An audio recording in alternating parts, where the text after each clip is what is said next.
Hello, hello! Welcome back to VBS Event Summaries. We're moving right along through the focus events, and for today's episode, it's time for Akito's third focus, Find a Way Out. The event ran on the JP server from December 11th through the 19th, 2022. And hey, it looks like this is a small little Christmas event. We went from Halloween right to Christmas, it seems. And looking at the schedule, this video should be going up the Monday after Christmas, so happy late holidays! The commissioned song for this event is Kashika. Kashika is basically the holy grail to Akito fans. They love this thing. To be honest, I get a little emotional when I hear it too, and I haven't even read the event yet. It's just one of those songs that's really emotionally weighted, like you can feel it physically tugging at your heartstrings. So, shall we find out what could possibly warrant a song like this? Let's get started. The event opens on an after-party for VBS's second successful event, alongside Ever and Kotaro. Arata isn't there yet, but he's on his way. It's been a while since that plot point was relevant, so the writers gave us a nice little added flashback scene of how the event actually went. Remember, Toya wrote a new song for this specific event, and the crowd absolutely loved it. The audience says that they were the best in the lineup by far. And, as Ken returns back to Weekend Garage after his errands, the regulars at his cafe are apparently singing the praises of VBS and the others. Seems like they're all on a winning streak as of late. So, for their next event, why not try performing at Crawl Green? See, Crawl Green is the live house that Radar debuted at. For that reason, it's considered sacred by the residents and visitors of Vivid Street. The owner personally checks the set list of everyone who asks to perform there, and only the best of the best are allowed to do so. Fortunately, Arata has performed there a few times already, and has been in negotiations with the owner. They haven't gotten the go-ahead quite yet, but Arata is optimistic, and the others jump right onto the bandwagon. Except for Akito. He looks hesitant. However, when Toya asks him about it, Akito shrugs off the concern and says that he's in on the plan as well. So let's ignore that for now. It's Christmas time! An and Kohane stay behind to set up some of the decorations around the cafe, and Toya goes home to his family's holiday party. As for Akito, Bro has his routine and he's gonna stick to it, so that means a few laps around town and daily singing practice on the street. Akito thinks about Crawl Green and how performing there was a big goal for him, but things are different now. Different than... It seems like Akito has some history with this particular venue. The next scene is a little look into how the decorating is going for Anhane, with a little peek from Luka as well. She's looking for inspiration on how to decorate Meiko's cafe for the holidays, but since the decorations around Weekend Garage are fairly minimal, An suggests that Luka goes to visit Toya at his family's Christmas party. So let's go check on the Aoyagis. So Christmas party just means a family meal between Toya and his parents. I was imagining a grander affair, but this little gathering is probably just the Aoyagi style. And Toya's dad isn't a complete jerk, so that's a win. Toya offers Luka some advice on what sort of food his mom prepares for their Christmas meal, and Luka scurries off to go find Akito and see if she can catch some outdoor Christmas displays. Well, she's lucky enough to be able to see the displays from Akito's pocket, but the aforementioned Ginger doesn't even realize that she's there, despite her calling out to him. Bro is locked in.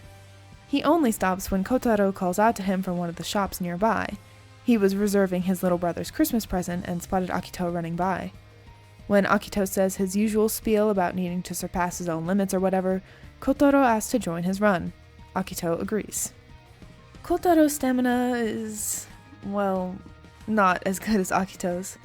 During a break, Akito and Kotaro talk about how long they've known each other, and how, before Akito met Toya, he tried to do everything on his own.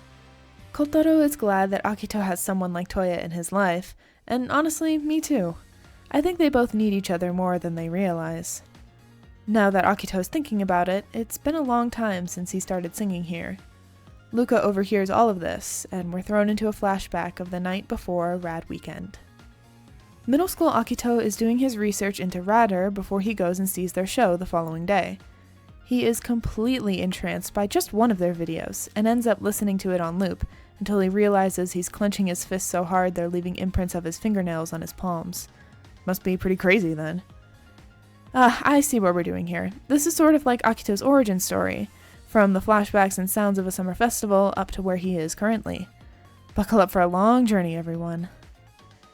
It looks like Akito is entirely self-taught, which means he's pretty, bad at the moment. He's also 11 years old, so how good can he possibly be?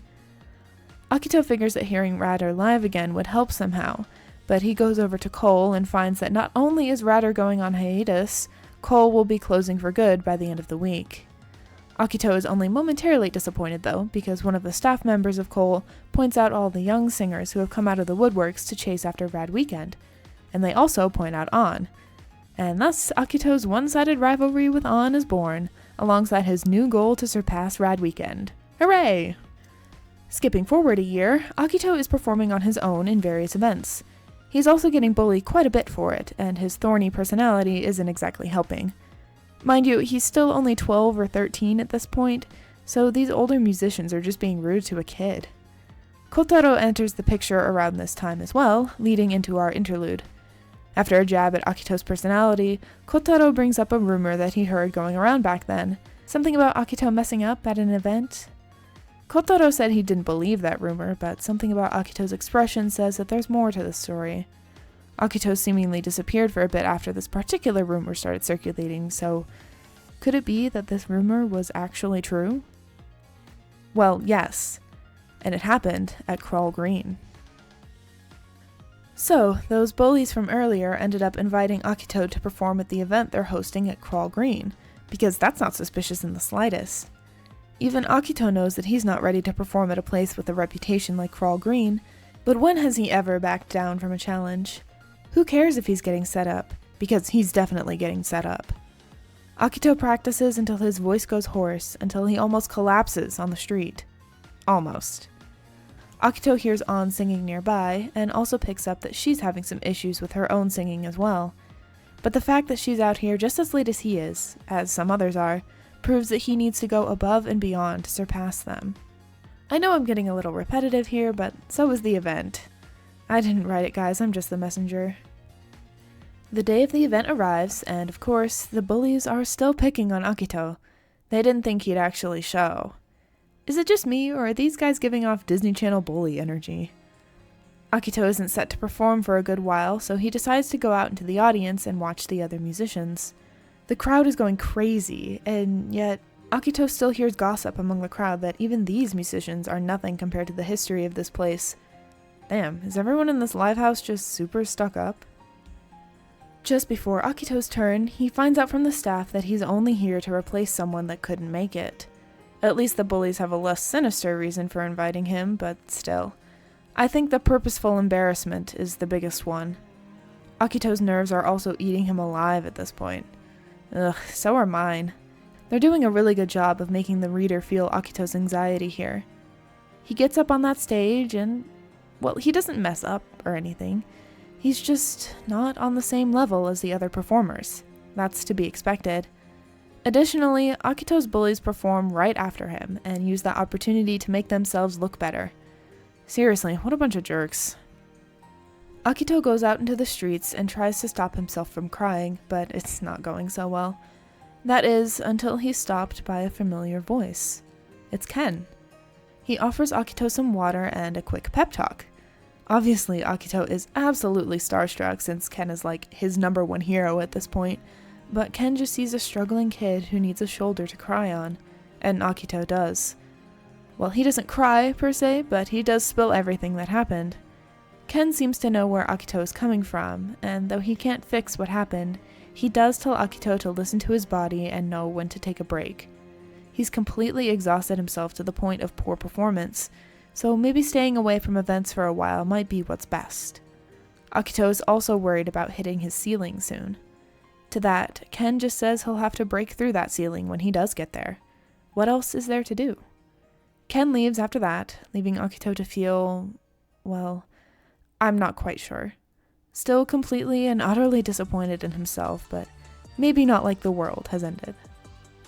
Back in the present, Kotaro feels energized enough to continue their workout due to Akito's story. Just before they get going though, Kotaro notices a huge crowd gathered around a recently opened live house. He wonders who's performing there. When out walks one of Akito's bullies. Apparently, they've been out of town for some time. They're back at their old antics. And Akito still blames himself for tarnishing the reputation of Crawl Green. And he absolutely should not. These evil bullies absolutely set Akito up for failure and laughed when he couldn't live up to something he wasn't ready for. Insane behavior. These people have to be full adults now. The bullies goad Akito into an epic rap battle, as you might expect. Luca is still listening in and realizes that this could get bad. I mean, Akito is the one who's landed himself in several fights before, so I can see where she's coming from. So she goes to get Toya. Because, of course, that's the next logical course of action. Why didn't I think of that? Okay, Toya, go rescue your eyeball. Though, honestly, it doesn't seem like Akito needs rescuing.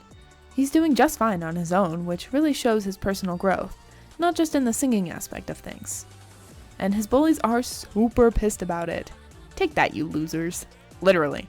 Akito wins their little singing battle by a landslide. There's no doubt about it. Though he feels a little lame for feeling so satisfied after beating those evil people. He's a bigger person than that.